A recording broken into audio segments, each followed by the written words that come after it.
Welcome to the Canoga Park Youth Arts Center's new series, Inspired by Spring, where each class will look at what makes spring spring and make some art about it. Today, we are going to make a piece of art about this wonderful world that's happening just below your feet. This is what we're doing. So, I know you guys all see this stuff all the time, but did you know there's this whole world of critters going on just below your feet? And they're all very important. This world depends on this world, and this world depends on this world.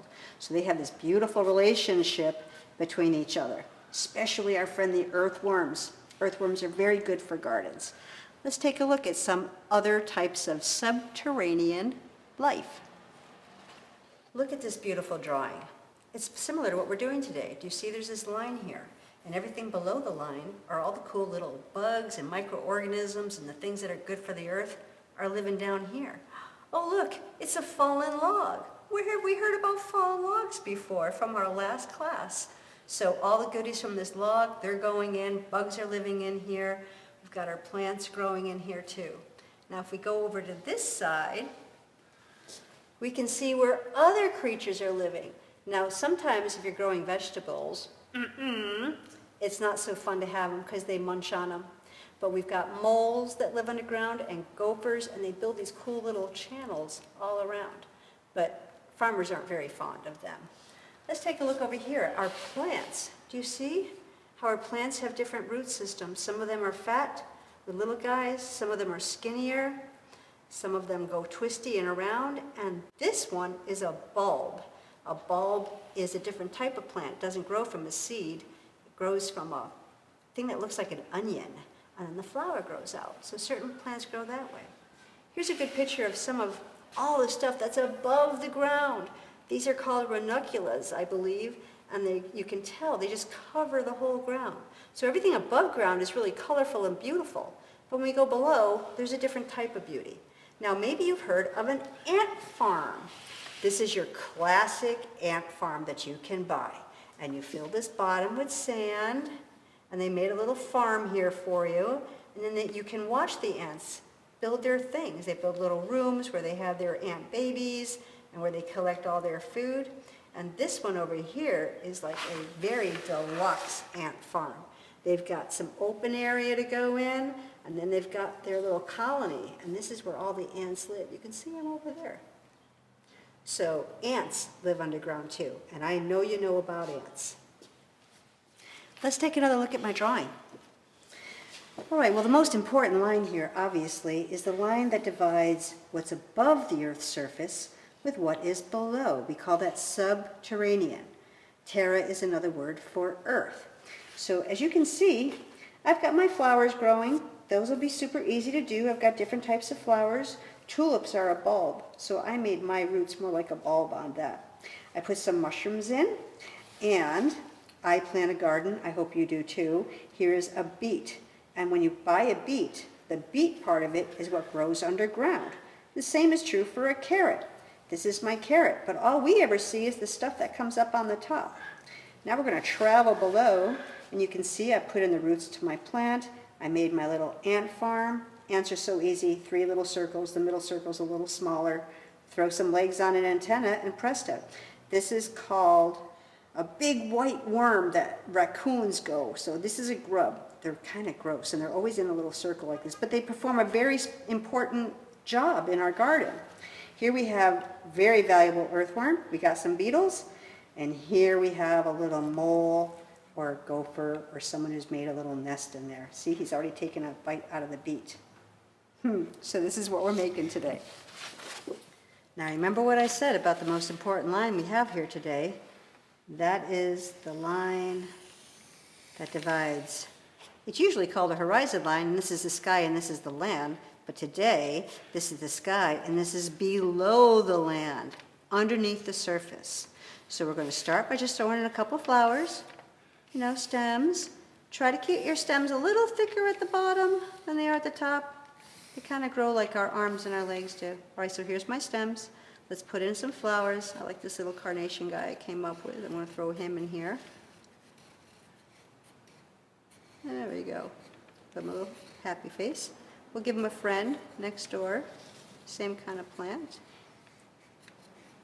You guys can put in any kind of flowers you want. Give them a little center. Don't forget the leaves. That's where the flowers get all their energy and their food from. So here's my leaves. I'm going to make this one a tulip. So I don't know if you guys remember, but I showed you guys how to make a tulip. Da, da, da, da, da, da, da, da, da. And tulips have different leaves. They go up tall like that. Okay, here's our tulip. Now, we're going to put a couple of mushrooms in. Here's our easy way to do a mushroom. It's a big frown. Look at that, just a big frown. And put a little line like that. Give them a little thing like this. You wanted to make a bigger one, taller, just an upside down frown, pink, and then the stalk that our mushroom comes down on. So here's our mushrooms. Now, I'm going to put a vegetable in my garden. So first I'm going to draw the shape of my beet. Beet just looks like an eyeball in a way, and then you've probably seen them in the store, and then the roots come down like this. And beets have big leaves that come up like that. I am growing some beets now in my garden.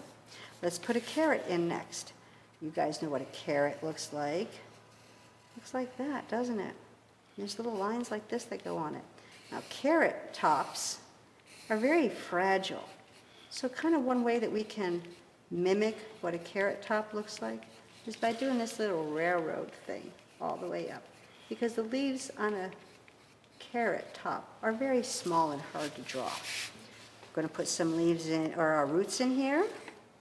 Well, oh, this is a tulip, so let's give it a bulb. Here's my tulip bulb. And then my roots come off of that. Irises also have bulbs. Many plants have bulbs. All right, here's our other plants. We're going to put our roots in. Here's our other plant. We're going to put our roots in. All right, it's time for our ant farm. You got to make a way for them to get in. And we're just going to make these little chambers. Make little squiggly lines. These are little chambers. This is where all the ants put their food and they raise their babies and all of that. So this is going to be for our ants. We'll put our ants in later. We need an earthworm because they're super, super important. Here's our earthworm. We're going to have a little trail coming down here for our friend the beetle. He's going to have a little beetle hole right there. And we'll draw our beetle later. And now the last place we need is someplace for our mole to live. So he needs a little bit of a bigger spot, right? Because he's like the biggest one here. We'll give him a bigger hole getting out too. We'll want him getting stuck in there. All right, so far so good. All we need to add now is some grass. I'm going to put some grass. And when I get to the plant, I'm going to stop. And I'm going to start my grass again. Remember, it's not like they're all identical. Look at my blades of grass. Some are tall, some are short, some go that way, some go this way. So remember, everything in nature is unique, just like you. Unique, one of a kind. So our blades of grass kind of got to look like that. Alrighty, let's throw in some ants. Now I'm not going to draw all the ants because that will just take too much time.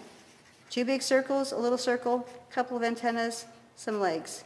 Ants have 6 legs. 3 circles, a couple of antennae, and 3 legs, and there'd be 3 legs on the other side. Now for our beetle, he's an oval. And he's got this little line here and this little line here because these guys turn into wings sometimes on some beetles. Give him a little head, give him a couple of legs. 6 legs on bugs, 8 legs on spiders. All right, and our last critter today is our mole. Here we go, he's got his little head. Moles have his tiny little noses like that, and they got the tiniest little eyes because they don't really need them. They're underground almost all the time. Here's our little mole. You can give him legs, you can just make him an oval, whatever works. Here's his tail. There you go. Here is our garden, and we get to see everything that's below and what's above. We can put a sun in here, and here's a different way of doing a sun. I know you guys all kind of have your way of doing a sun, but it's always nice to have a couple different sun tricks under your hand. There we go. That's a new way of doing a sun. We can put some polka dots on our mushrooms. Always be careful with mushrooms. Some of them are poisonous. You have to be very careful with mushrooms. Alrighty, there we go. Welcome to my underground world. Well, you know what's next, right? I show you what you can do if you have other types of art supplies. Well, I knew that I had a little bit of black paper, but it wouldn't have to be black. You could use tan paper or brown paper, any kind of color that reminds you of soil. So I cut a piece so that half of my paper was white and the other half was black. That makes it easier for people to see. And not only that, oil pastel on black paper is really cool. So you can see, I made my brown, I made my ants, but my ants were black, so I put a little bit of white on them, like shiny white, so that we could still see the ants, even though they're black. I got my little mole over here.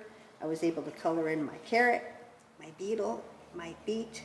And if I wanted to, I could always paint above this, but I wanted to show you how we could do like black and white. I hope you enjoyed learning about the animals that live just below your feet, even as you're walking in the park. So join us again for another class on Inspired by Spring.